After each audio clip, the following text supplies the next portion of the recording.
ಒಂದು ಅದೃಷ್ಟ ಅಂತ ಹೇಳ್ಬೇಕು. ಉಪ್ಪಿ ಸರ್ ಜೊತೆನೆ ಅವರೇ ಇವತ್ತು ಕರೆದು ಸಿನಿಮಾ ತೋರಿಸ್ತಾ ಇರೋದು. ಯಾಕಂದ್ರೆ ಅವ್ರಿಗೆ ಬೆಳಿಗ್ಗೆ ಫೋನ್ ಮಾಡಿದಾಗಲೂ ಅದೇ ಹೇಳಿದ್ರು, ನಾವು ಚಿಕ್ಕ ಹುಡುಗರಲ್ಲಿ ಅವ್ರು ಸಿನಿಮಾ ನೋಡ್ಕೊಂಡು ಎಂಜಾಯ್ ಮಾಡ್ಕೊಂಡು ಸಿನಿಮಾಗೆ ಬರಬೇಕು ಅಂತ ಬಂದಂಥವ್ರು.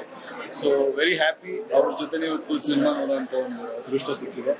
ಆ್ಯಂಡ್ ಏನು ಹೇಳಿ ಅವ್ರ ಬಗ್ಗೆ, ಅವ್ರ ಮನಸ್ಸಲ್ಲಿ ಏನು ನಡೀತಾ ಇದೆ, ಅವ್ರ ಮೈಂಡಲ್ಲಿ ಏನಿದೆ, ಸಿಂಬಾಲಿಕ್ ಆಗಿ ಎಲ್ಲ ಹೇಳಕ್ ಕೊಟ್ಟಿದ್ದಾರೆ. As usual Uppi sir picture ಅಂದ್ರೆ ಸ್ಟ್ರೈಟ್ ಆಗಿ ಯಾವ್ದು ಇರಲ್ಲ, ಅದ್ರಲ್ಲಿ ತುಂಬಾ ಡೀಪ್ ಅರ್ಥಗಳಿರುತ್ತೆ. ಸಮಾಜದಲ್ಲಿ ನಡೀತಿರೋ ವಿಷಯಗಳಾಗ್ಬೋದು, ಕಥೆನೇ ಸರಿನೋ ತಪ್ಪು ಅನ್ನೋ ಒಂದು ಪ್ರಶ್ನೆನ ಹುಟ್ಟಾಕಿದ್ದಾರೆ.